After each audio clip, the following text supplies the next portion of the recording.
Hello Robotics students, Robotics 1 and Robotics 2 students. This is Robotics at Home for the coronavirus 2020 duration. So what we're going to do here is we're going to have a lecture video, and while I'm doing this video you need to take notes on a piece of paper by hand, because at the end of the lecture then you're going to take a picture of your notes and upload them to this assignment.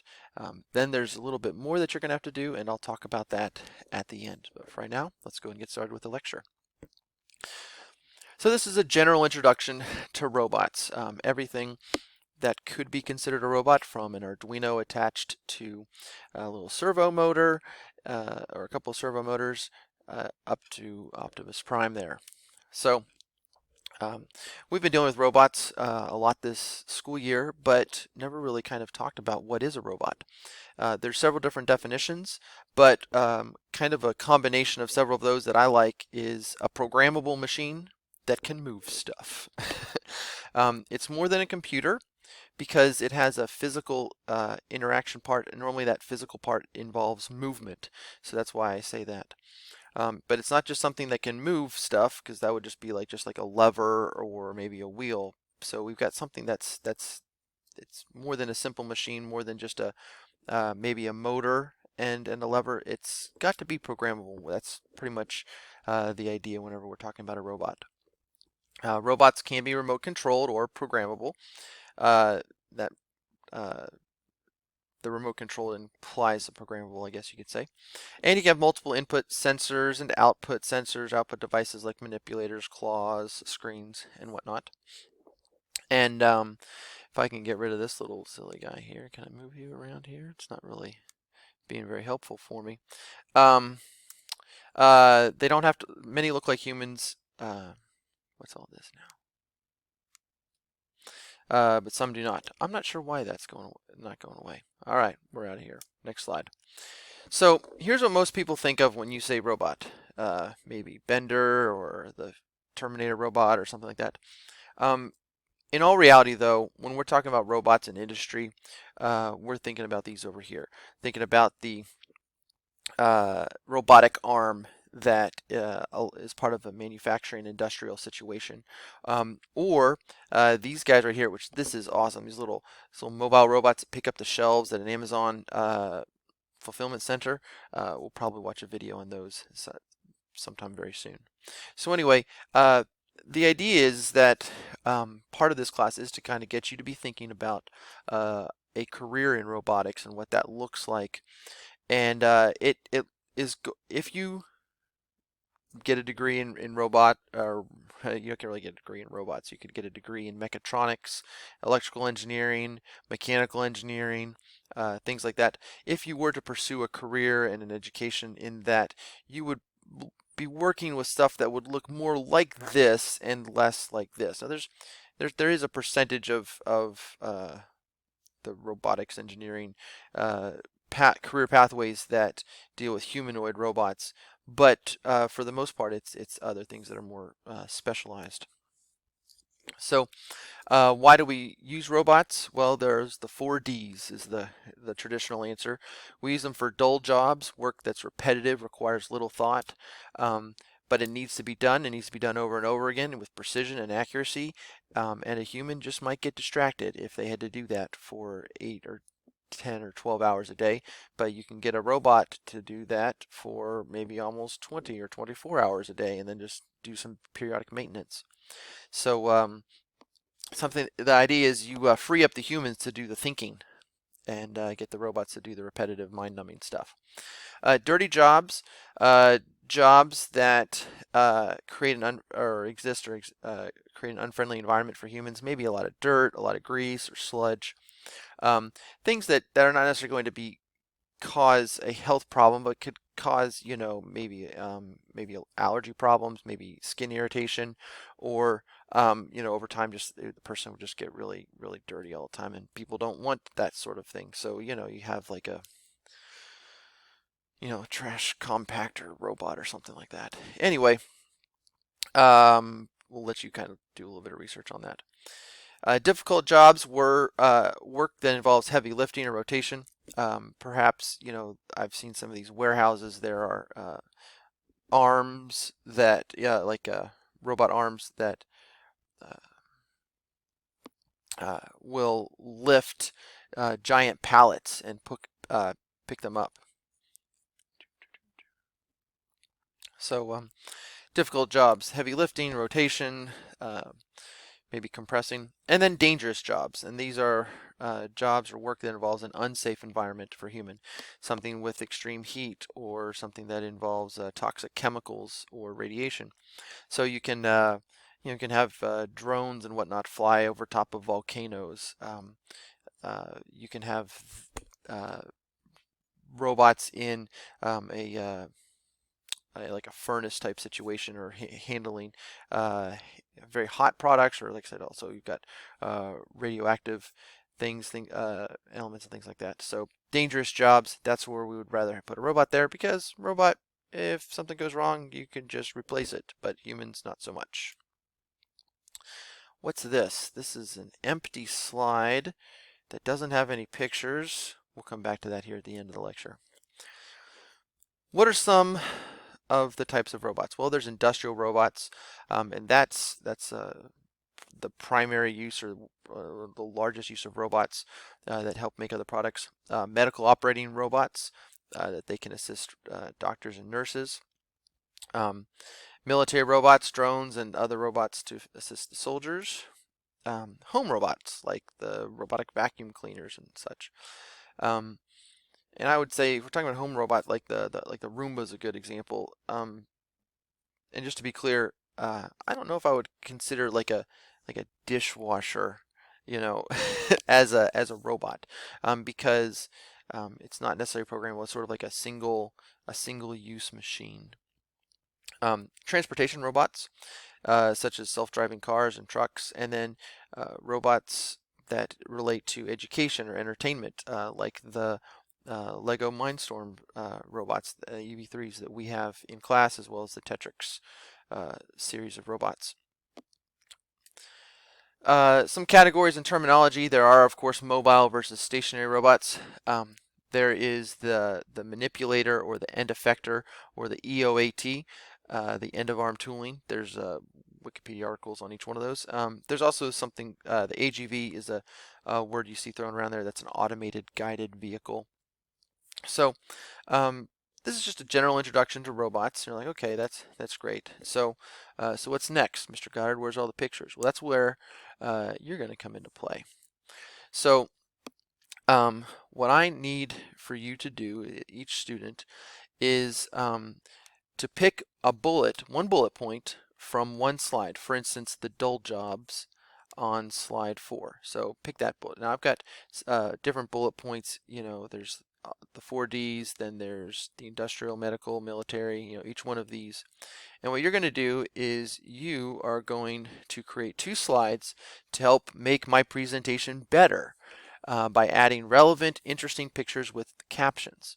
And a template slide is included. And so something like this. What I want you to do is to create if you pick the dull jobs, okay, then make 2 slides that look like this, but put some pictures in here, and you know, move the pictures around so that not everything looks exactly in the same location or whatever, and you can move this to another corner or the center or whatever. But the idea is that you are going to create 2 slides. Each slide's going to have 2 pictures, and needs to have a caption, needs to have the source on what was the web page that you got it, and your name down here in the bottom. And that's what you're going to do. You're going to make my presentation even better, so that maybe future students, when I give this presentation next year, they're going to see a really cool presentation with lots of examples and not just a bunch of text. So kind of paying it forward here. So I've got Robotics 1 and Robotics 2 students working on this project. So hopefully when you pull up this up, you're going to see a bunch of different people all utilizing this, putting their pictures on there, adding their captions.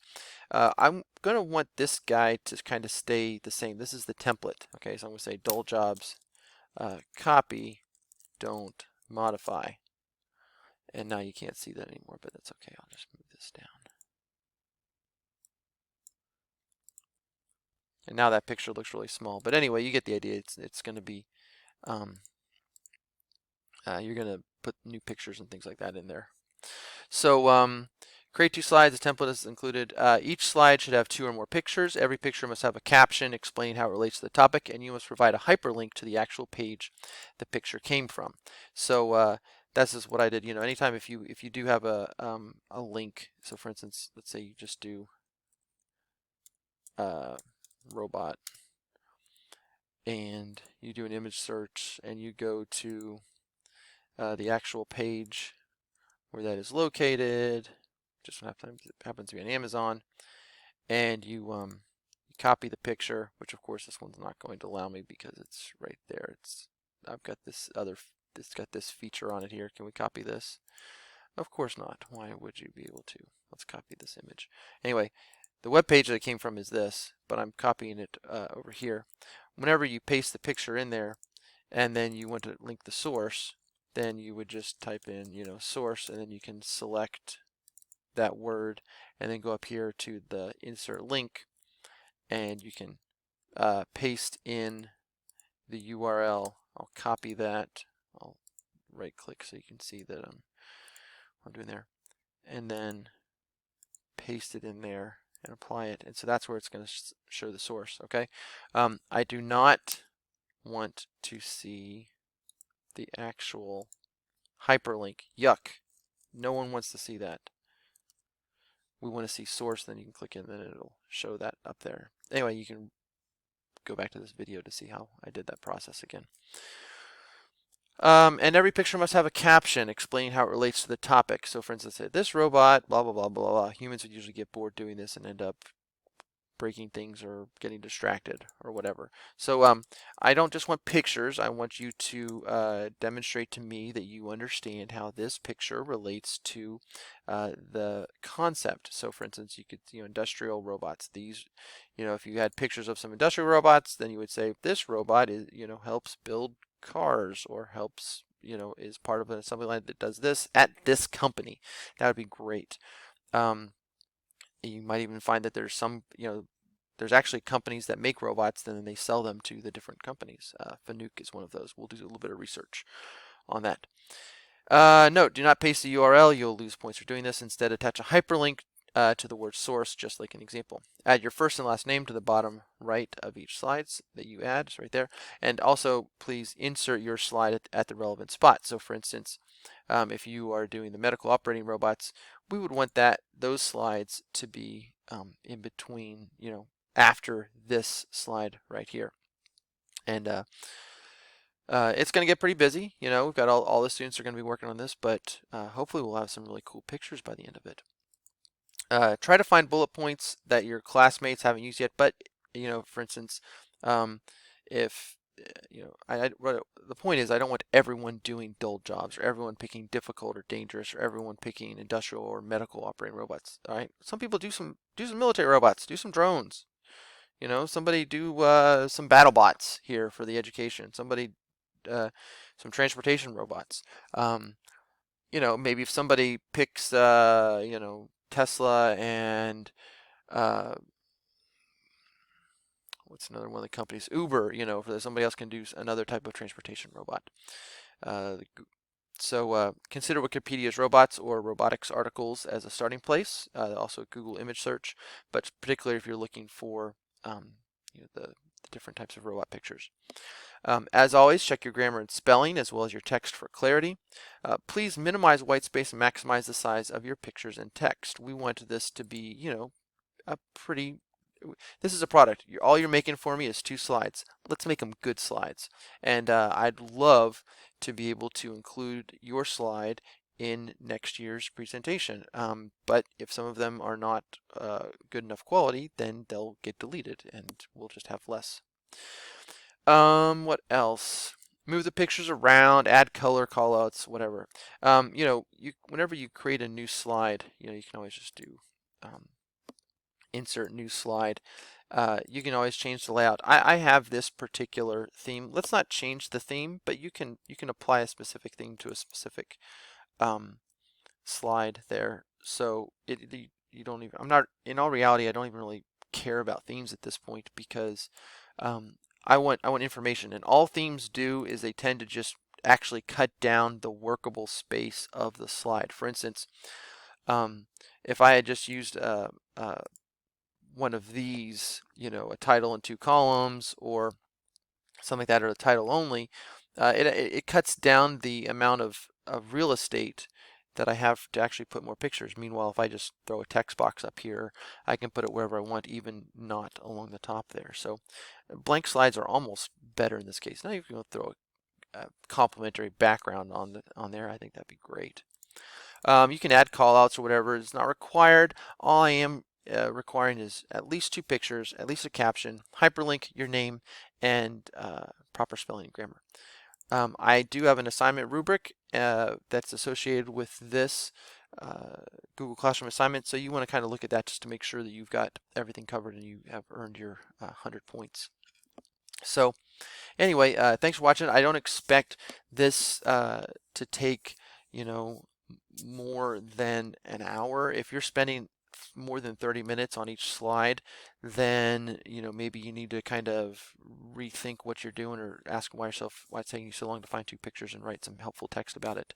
But if you're doing it in 2 minutes, then that's a little bit too short. I want maybe you're that fast, but I'm going to want meaningful sentences here. That's just 1 or 2 sentences, if that's, but I mean, we're looking for good pictures, good captions that that demonstrate this concept. So just take your time, do it right, and good luck. Hopefully, at the end of this, we'll have a really cool presentation that we're all proud of. So thanks for watching. This assignment is due Friday at 11 p.m.